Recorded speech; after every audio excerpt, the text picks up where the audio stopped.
Welcome to this potty training update looking at the latest guidance. This is a short snapshot. I'm going to look at the new guidelines and see how different it is. So we're not going to cover everything to do with potty training. We're not going to be able to look at all the different approaches. Do introduce yourself in the chat box if you want to, and ask your questions there. So I'm not going to take questions because it's a short session, but I will try and address questions if I can read them, but also I will follow up and either make a separate video or reply. I will send you an email tomorrow with the recording and the notes. So please be comfortable. You can have your screen on or off. Please have your microphone off, your speaking off. Eat and drink as you want. We're going to keep the session confidential. And as I say, any questions, pop them in the chat box. Hope that's okay.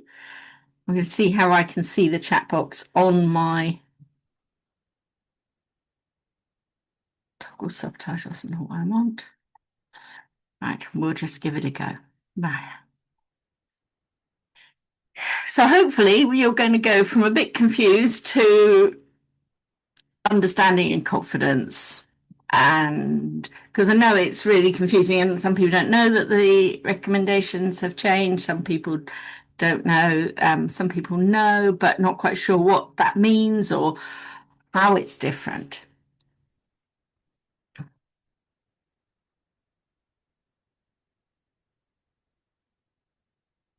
Short thing about language. So I mostly use potty training in advertising and talking about this because that's a common term for starting toileting. But I prefer starting toileting because not all children start with potties, and the emphasis is that it's a learning process and not we're not training children. I'm going to talk about toddler-led toileting. It's a responsive parenting approach, and we're talking about self-toileting because that's the goal, isn't it? That they will take themselves to the potty and toilet rather than be prompted by a parent, or if they're prompted by a parent, they go and do it. And we're going to talk a little bit about communication, which is a no nappy approach or a limited nappy approach.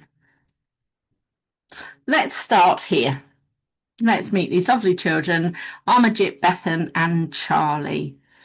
3 children, all aged 2. They have got, and they've experienced quite a lot come by the age of 2, and they will have all experienced it differently at different times. So when it comes to sleeping, and they will have had different sleep patterns and they will have slept through the night at different ages, and we expect that. When they started solids, they did it in different ways because they're different children, and they will have walked at different times. These are all totally made up. They don't follow on. It doesn't mean that, if your child's sleeping through 8 months, they're going to be 3 meals a day from 6 months. I've literally just made this up just to talk about how different, and we expect a wide range of meeting these developmental milestones because each child develops differently. They'll have all started speaking at different times. Oops. And let's meet their parents.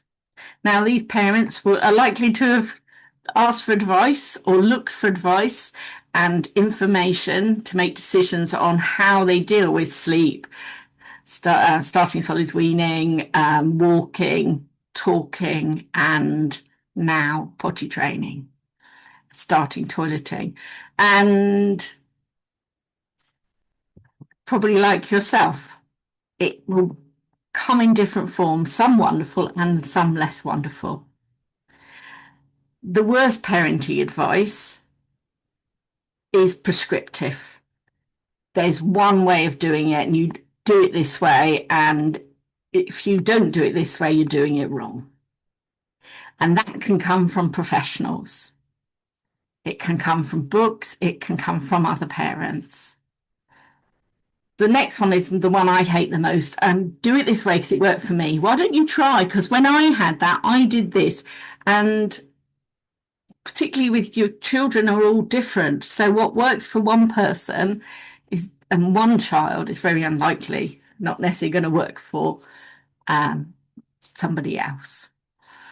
And then we get the don't create a rod for your own back or any other kind of old fashioned, outdated advice that was based on a knowledge and understanding from the past that has now been superseded by the all the research we have now about child development, about infant brain development, about how babies and attachment and all the rest of it.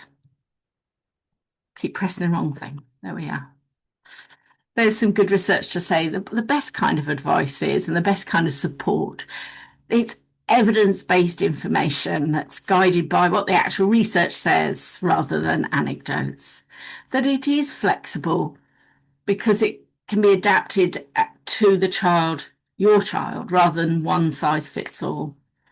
That it's based on developmental stuff and what we know about child development and well-being, mental health development, brain development, and physical development.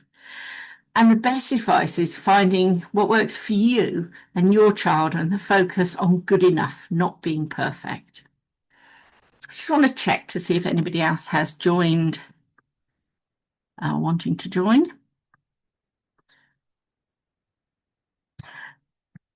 Not so far, but I found I can leave that now. That's good. I think you'll all agree with that, hopefully.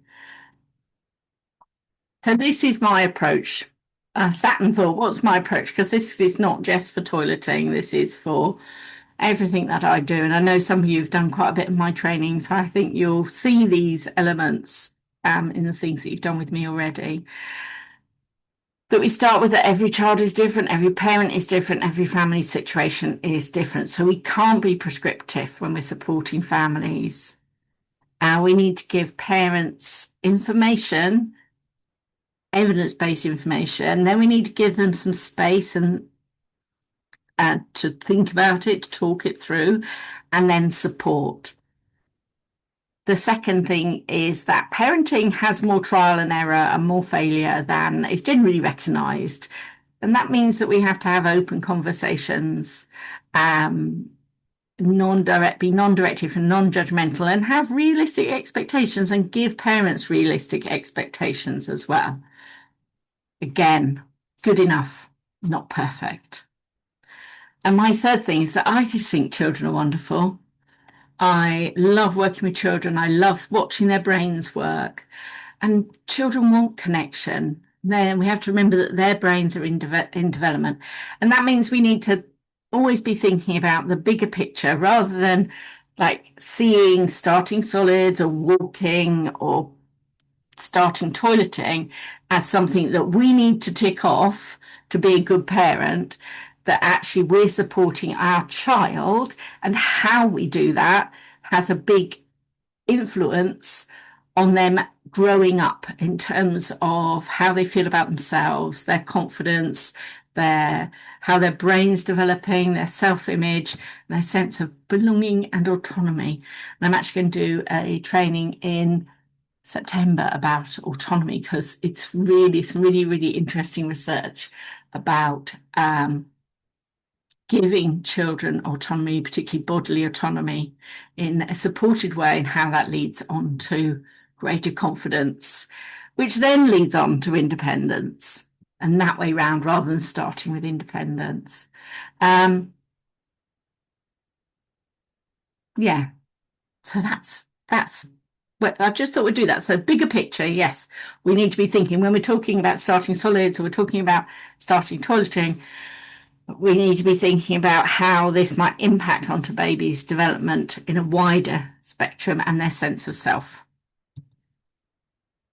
So I started off doing stuff around toileting because I had been teaching starting solids workshops to parents. I don't have a picture, this is of my training, but I have been teaching starting solids workshops to parents, and very much not prescriptive. Let's look at the research. Let's explore what does the actual research say, what's there behind the guidelines, which things you don't need to worry about, etc.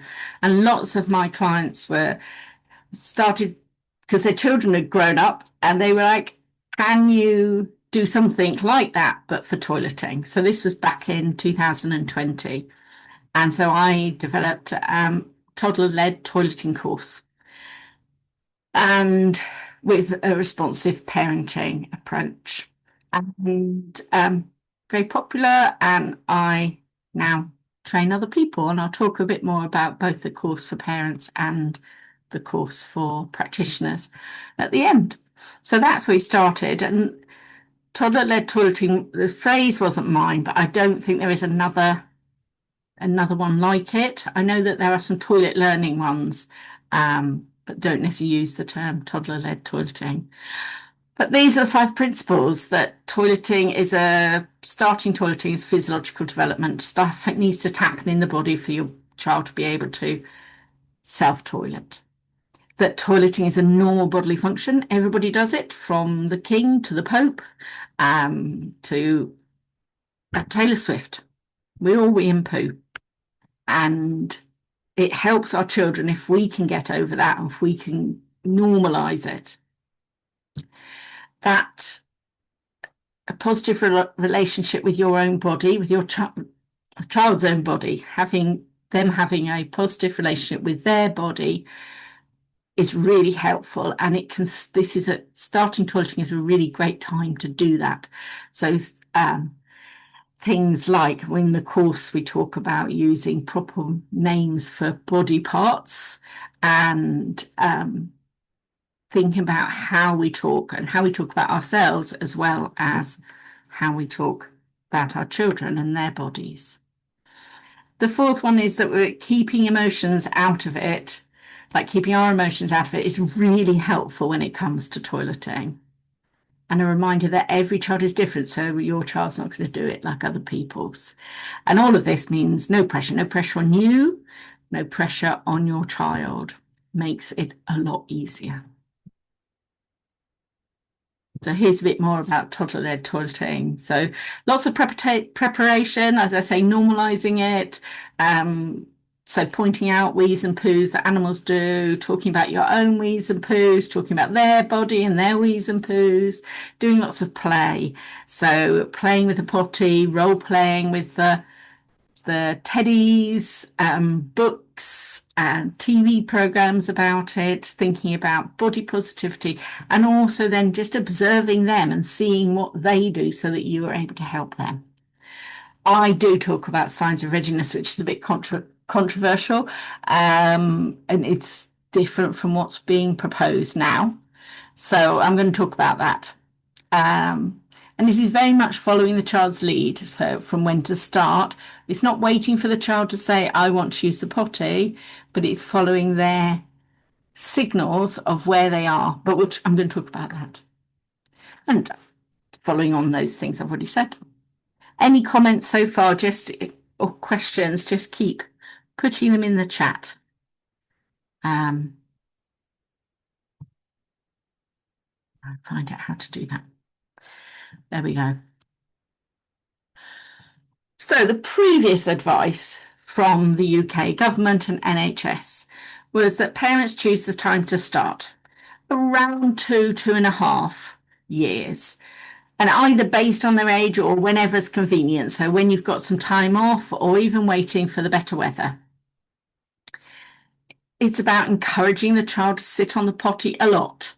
I see in chat rooms and things, I send Facebook groups and that, wide range of how often you should prompt your child to sit on the potty, and there is no science behind it at all. So the average 2-3-year-old can actually go 2 to 3 hours between wees. So asking them to sit on a potty every 30 minutes, 20 minutes I've seen, is not necessarily helpful. But yes, so they encourage them to sit on the potty a lot. Once no nappy, always no nappy. And we're going to look at that and talk about that. Praise, rewards, sticker charts.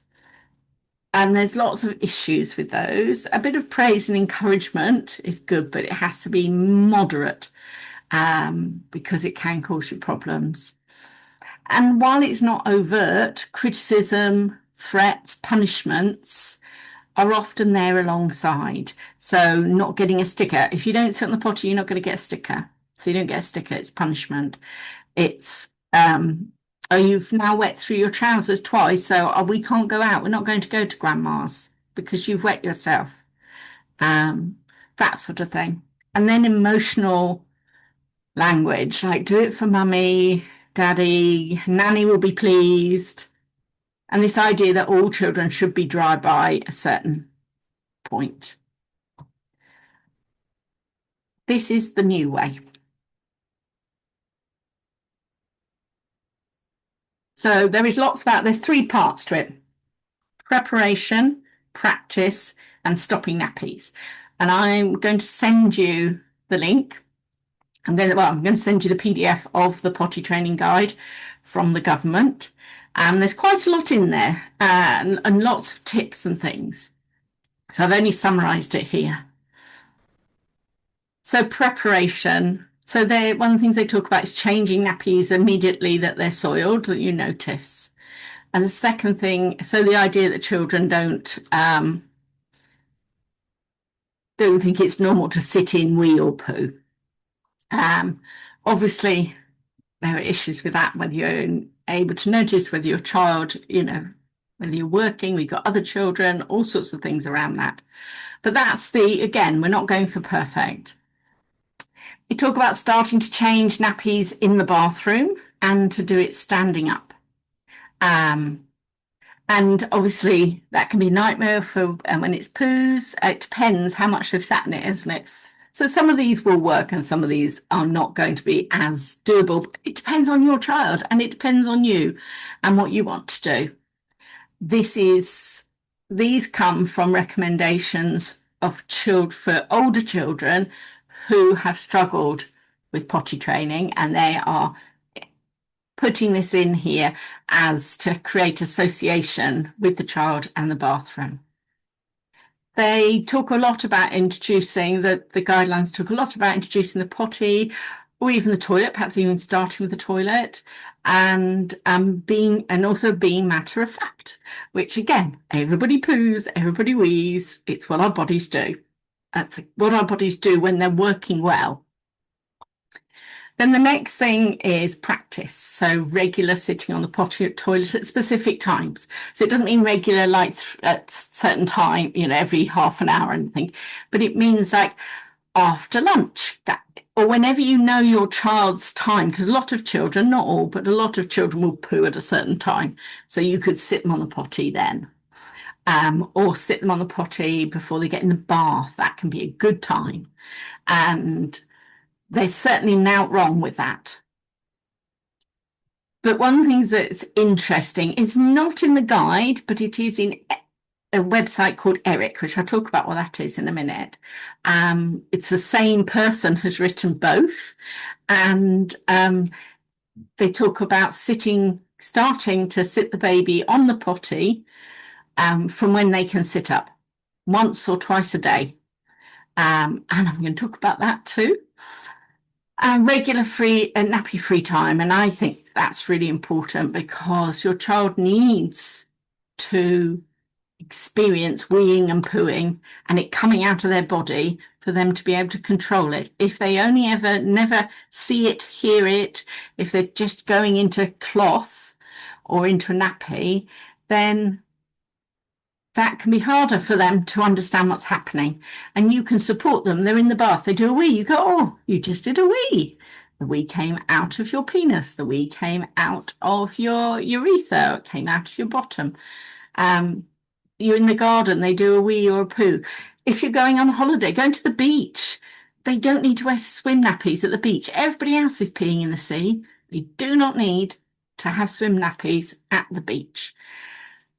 Yes, they might do a poo, but you then can deal with that. I mean, you can, obviously, you can use a swim nappy if you want to, but it's a really good time for them to be bare bottom at the beach, or just in their swimming cosy.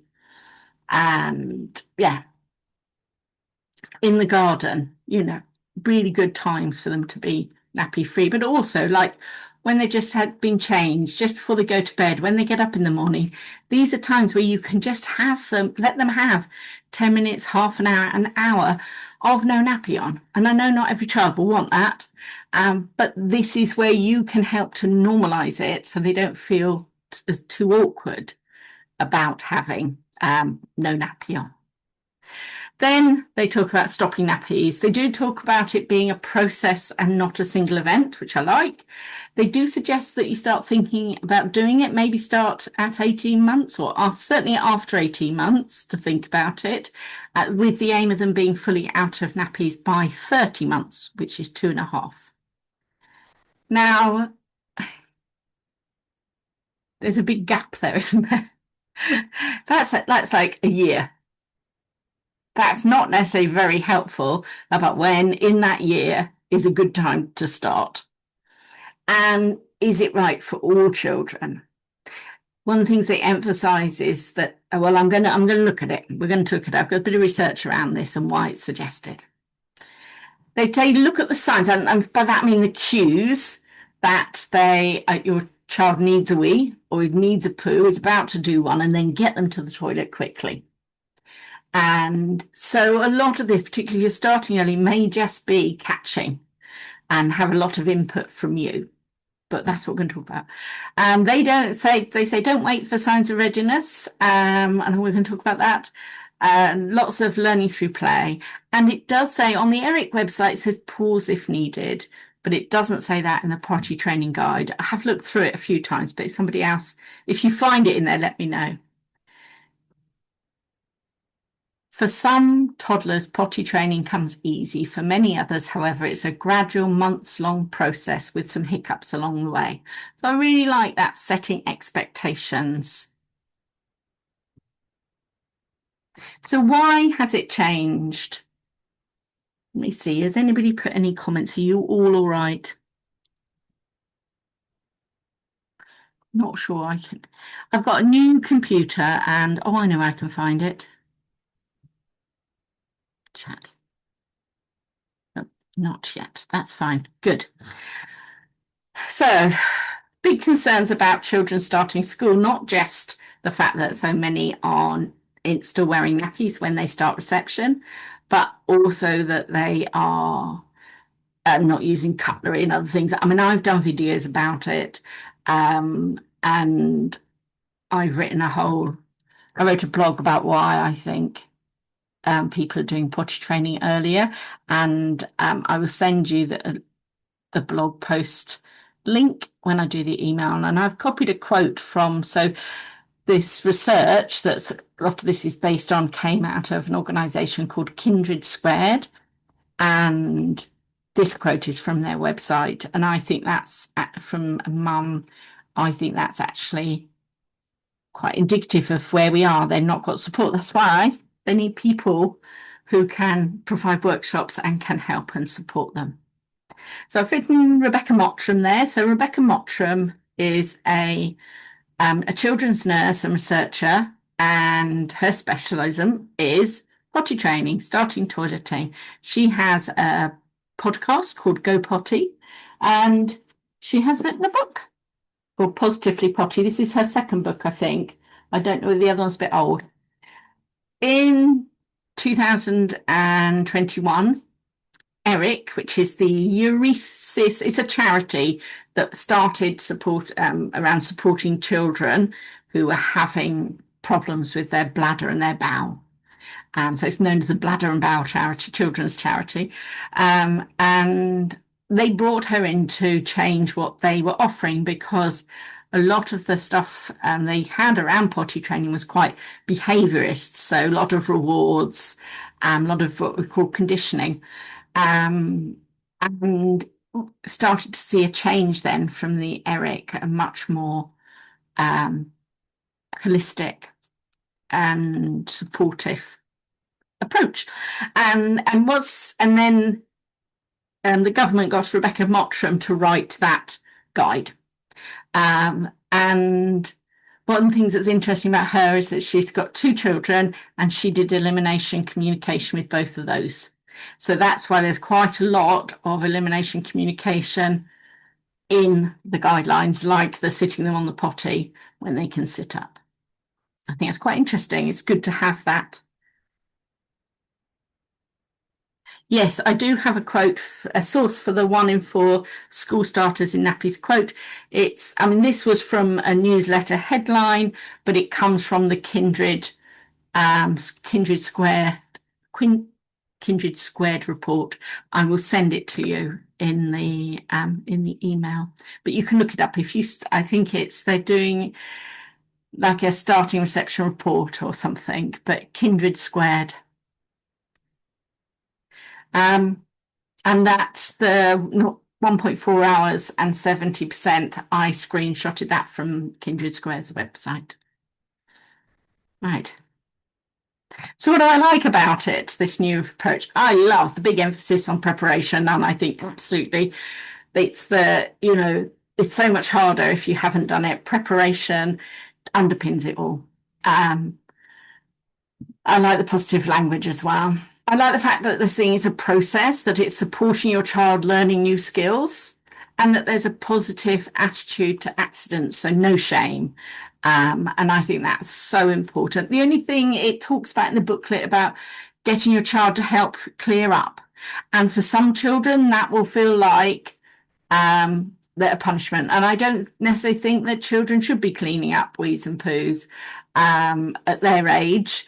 I think that's a job for parents. It's not like the spilt orange juice, So I mean, but it's up to you. If they and your child, maybe you have a child who loves clearing up, so that that's fine. But just clearing it up, and they do say don't like hide it, pretend it doesn't happen. And I think that's good advice as well. That you say, never mind, try the potty next time. You can even say, do you know, I noticed, I thought you might be about to do a wee because you were jiggling. And when I need a wee, I often feel a bit jiggly. So maybe next time when you feel a bit jiggly, maybe perhaps go and sit and try sitting on the potty. You might be surprised. So taking that approach where you are scaffolding and supporting your child. I like that it's mostly development led. It does have this wide age range. And obviously not waiting till the child asks, that it could be 18 months, it could be older. And obviously not doing it when there's upheaval, like moving house, new baby, death in the family, separation, that sort of thing. And that it does say pause if needed, even if it's not in the booklet and just on the website. I think it's useful to know that that is in the recommendations. I like the focus on and how it frames the relationship of the parent supporting the child. And it talks a lot about being calm, being matter of fact, and that you're supporting your child's internal motivation. And that they're not doing it for rewards, they're not doing it to please you. Though the NHS website does talk about sticker charts and stickers, which is a bit of a shame, and they're not being completely joined up on this. Where I disagree, timing.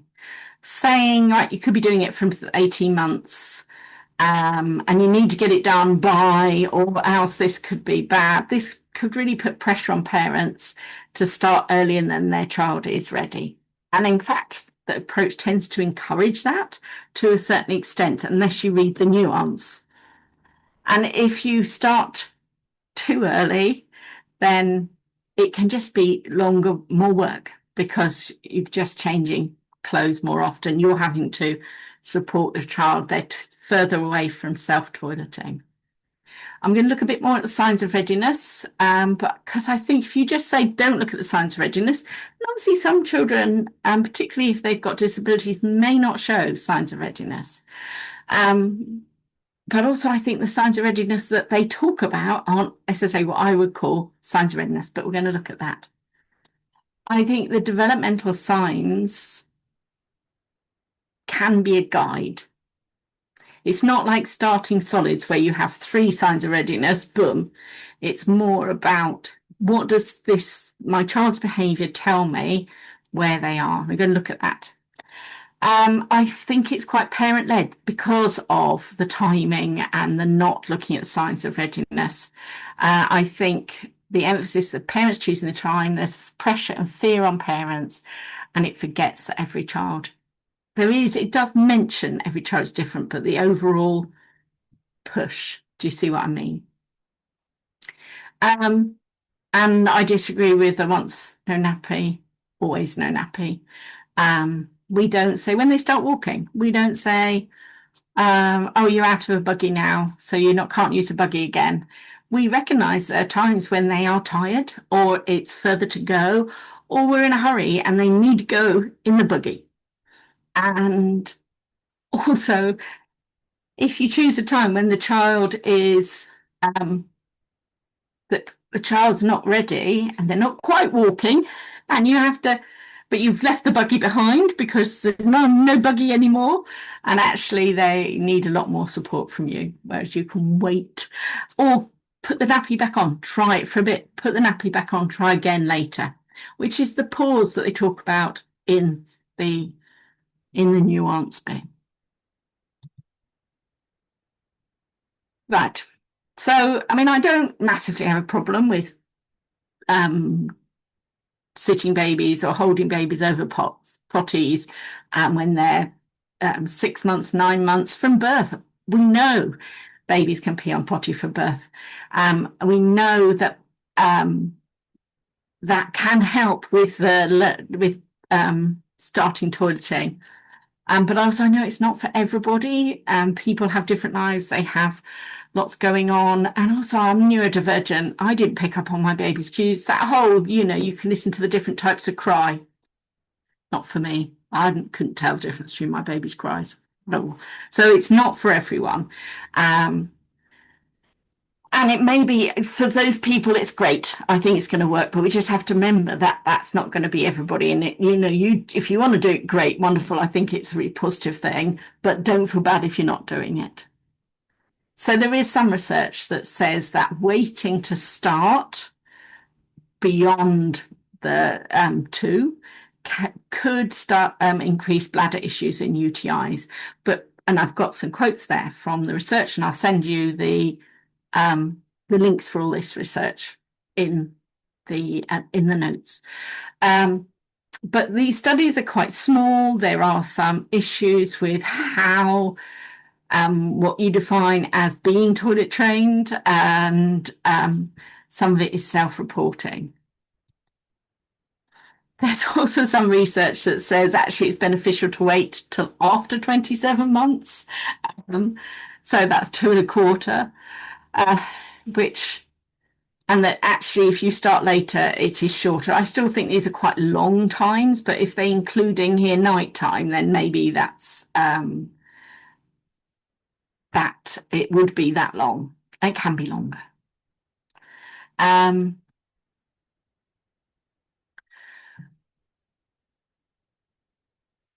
Even if you start at 18 months, your child may not be self-toileting till 2.5, 3 years old, because that's just when they are able to do it.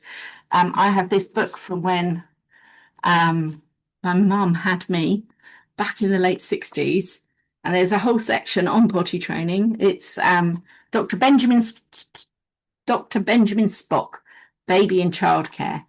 So I've listened to Rebecca Mottram talk a lot, and other people talk about how, in the old days, they were doing it for babies were a year or 18 months, they were all on potties. And obviously, if you were washing nappies, you'd want to get your baby not using a potty. But it's quite interesting how much of this early relies on the parent to take the child to the potty, to hold the child over the potty, to notice. And that may be all things that people are very happy to do themselves. But the final stage, it says, doing it all by themselves. They won't have reached this stage until usually between 2 and 2.5. And it could even be until about 3 years old. So this is the thing. I've worked with lots of families that have started early, and some take to it 18 months. They take to it, boom, they're done. Great. Some are two, haven't got a clue, 2.5, still haven't really got a clue, heading towards three, starting to get it. But there is a point around about 2.5 where if you start early, you may hit issues because they just do a developmental leap where more awareness of their body and they can start being a bit more conscious about weeing and pooing and how that feels, particularly poos. So just be aware of that, and it's not a problem. It's a little hurdle to get over. So I do talk about signs of readiness in toddler-led toileting, but not as a definitive, more of a let's look at a collection. So some of the things they talk about as signs of readiness the in the booklet and other things, and say where they say there's, don't necessarily rely on it. I don't necessarily think are complete signs of readiness. So they talk about like holding the nappy or telling you that they've done a wee or a poo. That certainly means they have greater awareness, but it doesn't mean they're able to hold on.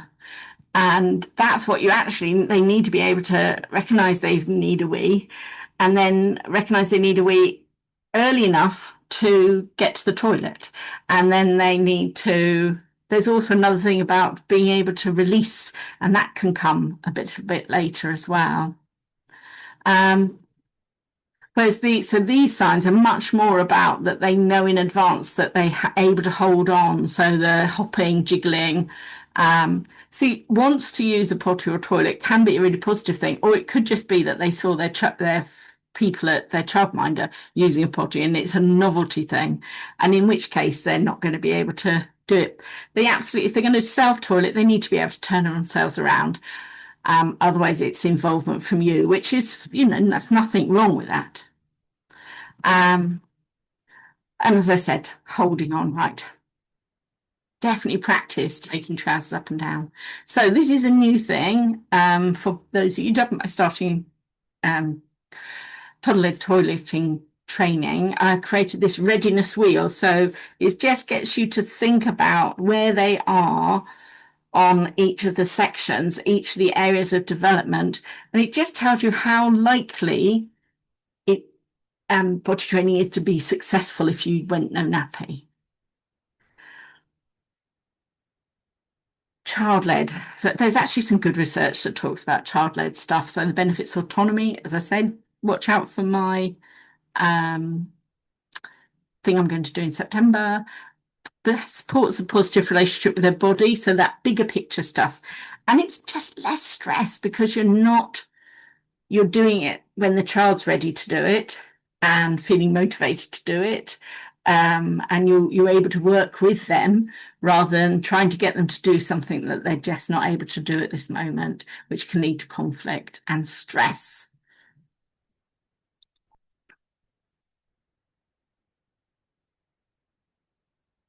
Yes, all stuff I've said. I've talked about once no nappy already. Right, so we're almost at the end now. We've gone way over. I'm really sorry. We've gone 10 minutes over. I'm so sorry. I did time it and I've just chatted now. Right. So here we're coming to the end. Just think about these, going back to these parents. What would you say to them now? What would be your tips? And you can put it in the chat. What would you say to them now? You've done this, had this half hour, 40 minutes. This is what I would say. These are the base summary. Like, choose an approach and adapt it to make it work for you. Don't worry too much about adhering to anything rigidly if you're able to follow your child. Definitely play, do some prep, normalize it, be body positive, be chill, and definitely have some no nappy time. And remember, lots of trial and error. Every child is different and every parent is different. We've mostly been talking about wees because poos and nighttime often come later. So next steps now. Follow-up email where I send you the reply, a summary, and the research links. I can send you the readiness wheel and a top tip sheet and a discount for the online course for parents. That is a in-depth but short videos to follow. If parents are interested, I could do set up a webinar in a couple of weeks if people wanted. If you're a practitioner, I will send you an affiliate, or if you're interested in having an affiliate code and sharing the online course with your clients, then great. But I've also got practitioner training to run workshops and offer support around toileting. And I've just got a new practitioner community that's just starting called Practitioner Tea, and I will send you information about that. I know some of you are already there. And there's some pictures about those things. I couldn't work out how to do them all. So you've got the facilitator handbook, you've got that menu is from the online course, and they're the top tips that I'm going to be sending to you. So some feedback now. This is the last slide. How are you feeling now? What's your biggest takeaway? Do you think you have a better understanding? Do you feel more confident about the current guidelines and the pros and the cons? Pop in the chat. And yeah, that's it. We're done. So I'll just see if you've got any comments, and I will stop the recording.